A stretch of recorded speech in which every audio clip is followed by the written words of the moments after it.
One of the biggest headlines today, Senator Cory Booker ended his presidential bid. Today, I'm suspending my campaign for president with the same spirit with which it began.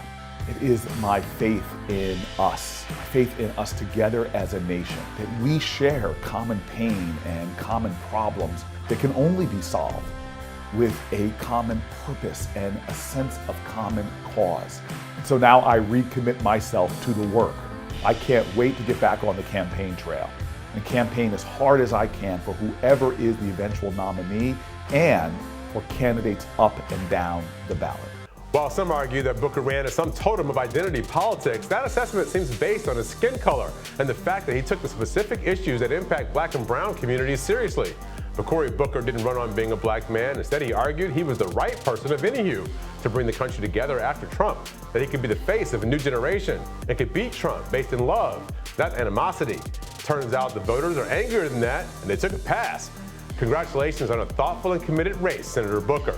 Other headlines we're keeping an eye on: African-American voters are overwhelmingly for Biden. Iranians are railing against their own government, and Bernie is stressing out fellow Dems. I'm Jamal Simmons. Here's why you should care.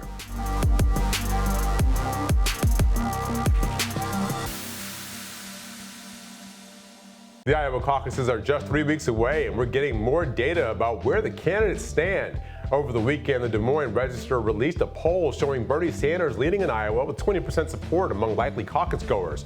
While Sanders has improved his lot in Iowa, he's still struggling with one of the most important segments of the Democratic Party.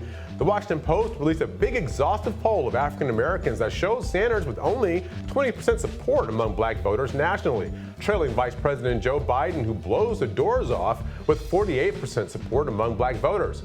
Elizabeth Warren is still struggling with only 9% support among black voters, and everybody else under 5 points. Looking at favorable and unfavorable numbers, 69% of black voters feel favorably toward Vice President Biden, 63% toward Bernie Sanders, and 51% toward Senator Warren, and 42% toward Cory Booker, who we know just got out of the race. The rest aren't even close. But looking at unfavorables, the candidates with the highest unfavorable ratings are Mike Bloomberg, Pete Buttigieg, and Bernie Sanders. Elizabeth Warren has the lowest unfavorable number of any of the candidates, though she's within the margin of error. That could strengthen the argument Julian Castro has been making that Warren might be the consensus candidate that can bring together most voters from the Biden and Bernie coalitions. Here's why you should care. African-American voters are the demographic that is arguably the most determinative in the Democratic primary. Barack Obama won in Iowa with white progressives, but it was black voters that propelled him to the nomination after South Carolina. Bernie Sanders did well with white progressives in 2016, but Hillary Clinton had bigger numbers with black voters, and they helped her win the nomination. If Joe Biden maintains this lead with African Americans after the voting starts, he'll have a leg up on being the next Democratic nominee.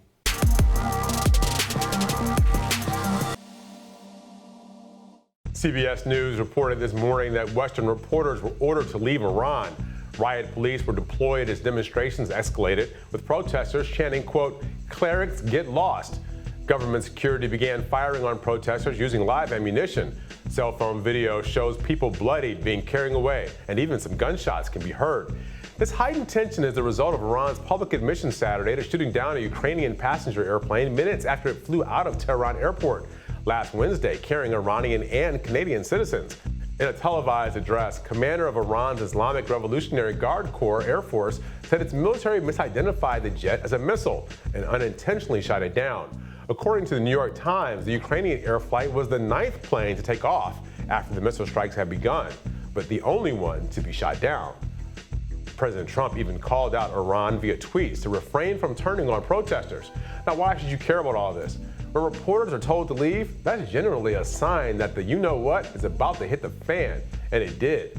Meanwhile, back here in the United States, NBC News is reporting that the president has been planning an attack on General Soleimani for months, despite claiming it was due to imminent threat. The U.S. government has given several explanations for the word imminent, and Defense Secretary Esper told CBS News he had not seen any evidence that 4 U.S. embassies were under threat, as the president claimed.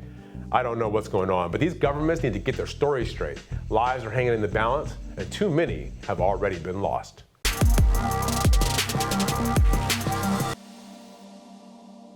Democrats are getting wary over Bernie Sanders' rhetoric. According to a Hill report, Democrats who believe Bernie Sanders had a negative influence on the 2016 general election are worried he'll hurt the party again in 2020. They argue the rhetoric he's been deploying against his fellow rivals has been going too far and will make it harder for the party to unify around a nominee. The report also notes that they are particularly worried supporters of Sanders won't back any nominee if the Vermont senator doesn't win the primary. So what has Bernie been saying against his 2020 rivals that's got everybody so worked up? Well, he's been going after former Vice President Joe Biden pretty hard over his record, especially over Biden's vote for the Iraq War. And recently, there have been reports that the non-aggression pact between Sanders and Senator Elizabeth Warren has ended.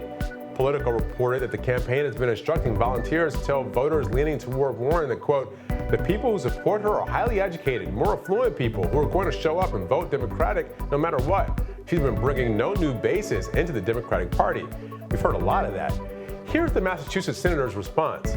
I was disappointed to hear that Bernie is sending his volunteers out to trash me.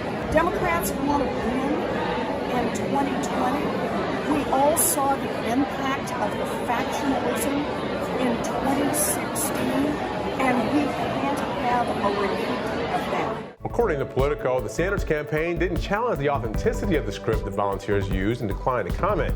Here's why you should care. Some strategists fear party unity is at stake. One Democratic strategist told The Hill he needs to stop. It's not helpful, and it actually hurts the party. Back in 2016, data from the Cooperative Congressional Election Study found that 12% of people who voted for Bernie Sanders in the 2016 primaries ultimately chose Trump in the general. If Democrats want to win, they can't make their 75 or 80% friends into their 100% enemies. Thanks for watching Hill TV on YouTube. Be sure to click subscribe and hit the bell so you know when we post new videos. And head to thehill.com for all the latest political news.